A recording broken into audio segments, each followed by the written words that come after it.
ഐശ്വര്യത്തിന്റെയും സമ്പൽ സമൃദ്ധിയുടെയും മറ്റൊരു വിഷുദിനത്തെ കൂടി ലോകമെമ്പാടുമുള്ള മലയാളികൾ വരവേറ്റു. കേരളത്തിലെ കുടുംബങ്ങളെയും സമൂഹത്തെയും ഒരുമിച്ച് കൊണ്ടുവരുന്ന സന്തോഷകരമായ ആഘോഷമാണ് വിഷു.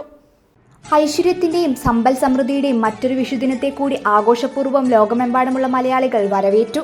ഓട്ടുരുളി, കണിവെള്ളരി ഉൾപ്പെടെയുള്ള കാർഷിക വിഭവങ്ങളും നിറപറയും കൊന്നയും കോടിമുണ്ടും വാൽക്കണ്ണാടി ഉൾപ്പെടെയുള്ളവ ചേർത്തൊരുക്കിയ വിഷുക്കണി ദർശിച്ച് ആഘോഷങ്ങളിലേക്ക് കടന്നു കഴിഞ്ഞു.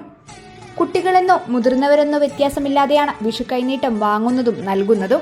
വിഷു സദ്യ എന്നറിയപ്പെടുന്ന ഒരു പരമ്പരാഗത വിരുന്ന് വിഷുവിന് മാറ്റി നിർത്തപ്പെടാൻ കഴിയാത്ത ഒന്നാണ്. വൈവിധ്യമാർന്ന സസ്യാഹാര വിഭവങ്ങൾ കൊണ്ട് തയ്യാറാക്കപ്പെടുന്ന വിഷുസദ്യ കുടുംബാംഗങ്ങളുമായും സുഹൃത്തുക്കളുമായും പങ്കിടുന്ന ഒരു ഉത്സവ ഭക്ഷണമാണ്. വെടിക്കെട്ട് പ്രകടനങ്ങളാലും വിഷുവിനെ അടയാളപ്പെടുത്തുന്നു.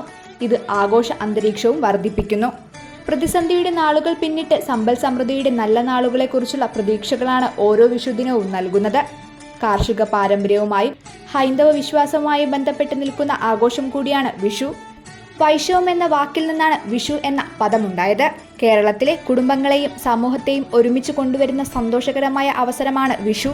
പാരമ്പര്യങ്ങളെ വിലമതിക്കാനും സന്തോഷം പങ്കിടാനും ശുഭപ്രതീക്ഷയോടും കൂടി പുതുവർഷത്തെ വരവേൽക്കാനുമുള്ള സമയമാണിത്. എല്ലാവർക്കും ACV ന്യൂസിന്റെ വിഷുദിനാശംസകൾ. ACV news, Kozhikode.